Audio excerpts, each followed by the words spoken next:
He smelled like alcohol and bad decisions when he shoved past the porch light. My son was halfway up the stairs, one sock on, watching cartoons too loud. My brother-in-law grabbed his arm, hard. "Come on," he slurred. "We're going for a ride."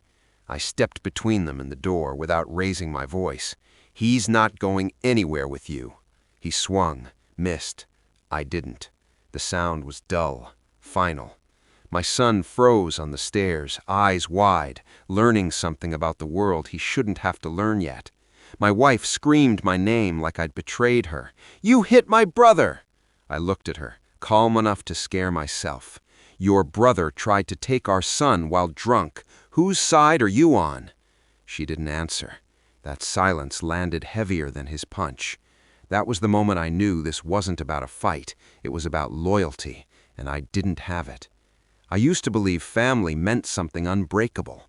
I married into theirs with good intentions and clean hands.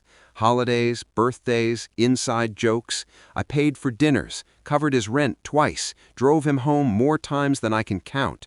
I told myself I was investing in peace. My wife called him troubled. I called him dangerous and swallowed it. Compromise is quiet. So is denial.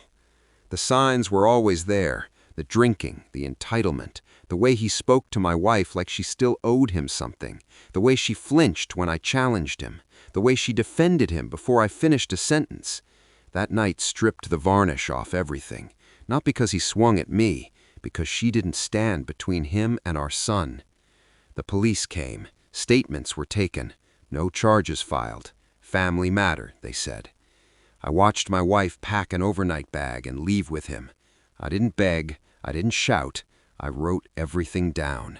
Dates, times, witnesses, text messages I'd ignored for years. The time he borrowed my car and returned it dented. The time he showed up drunk to my son's birthday. The time my wife asked me not to make a scene. Pain sharpened into clarity. Clarity became a plan.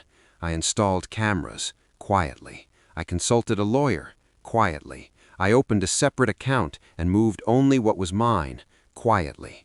I requested school records, medical records, incident reports. I documented his drinking with timestamps and footage. I documented her absences. I stopped arguing. I started preparing. She came back 3 weeks later with apologies rehearsed and eyes already tired. She said it was complicated. She said I overreacted. She said family is family. I nodded. I recorded. Her brother kept coming around, sober sometimes, angry always. The cameras loved him. I waited. The confrontation didn't happen in my living room. It happened in a courthouse conference room with wood-paneled walls and no place to hide. I slid the folder across the table. Photos, videos, statements, a timeline that read like a slow-motion disaster. Her lawyer's face changed first, then hers. I didn't gloat. I explained custody terms with surgical calm. Supervised visits only. No unsupervised contact with her brother, ever. Mandatory treatment if she wanted shared custody reconsidered. She tried to speak. I held up a hand. "This isn't revenge," I said. "It's protection." The judge agreed. Her brother showed up drunk to the wrong place a week later, a workplace parking lot, my workplace. Security footage caught it all. The shouting, the threats, the stumble. I didn't even have to be there. A restraining order followed, then a mandatory rehab sentence after he violated it. Consequences are patient. They arrive when invited properly. The final blow wasn't loud. It was a signature.